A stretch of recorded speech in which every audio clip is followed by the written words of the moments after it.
BCCL chairman Hanamkonda జిల్లా SC ST కులాల వర్గీకరణకు చంద్రచూడ్ గారి నేతృత్వంలో సుప్రీంకోర్టు న్యాయ వ్యవస్థ ఈరోజు ఒక బృహత్తరమైన తీర్పునిచ్చినందుకు యావత్ భారతదేశం ప్రజలందరూ కూడా చాలా సంతోషం వ్యక్తం చేస్తూ ఉన్నాం.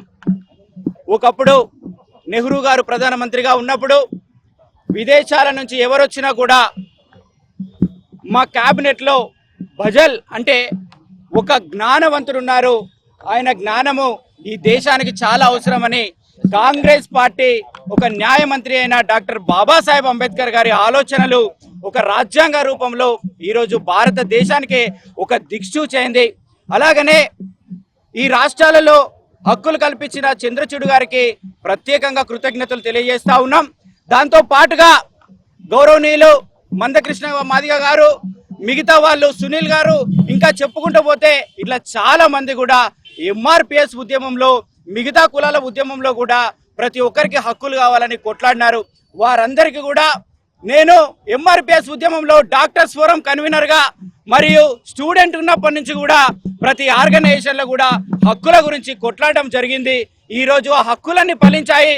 అన్నిటికంటే ముఖ్యంగా ఇక్కడ వెంటనే సుప్రీంకోర్టులో రిజల్ట్ రాగానే గౌరవ మాన్యులు ముఖ్యమంత్రి రేవంత్ రెడ్డి గారు వెంటనే అన్ని అమలు చేస్తాము. ఇప్పటివరకు ఇచ్చిన ఉద్యోగ నోటిఫికేషన్లలో కూడా ఈ నియామకాలు ఈ వర్గీకరణ అమ్మేలాగా ఆర్డినెన్స్ తీసుకొస్తాన్న రేవంత్ రెడ్డి గారికి ప్రత్యేకంగా ఈ తెలంగాణ రాష్ట్ర ఎస్సీ ఎస్టీల తరఫున మేమందరం కూడా రేవంత్ రెడ్డి గారికి కృతజ్ఞతలు తెలియజేస్తా ఉన్నాం.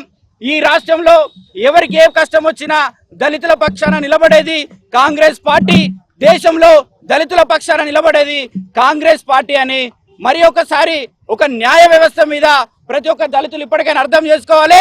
ఏ కష్టం వచ్చినా కూడా న్యాయ వ్యవస్థ తప్పకుండా తీర్పు తీరుస్తుంది.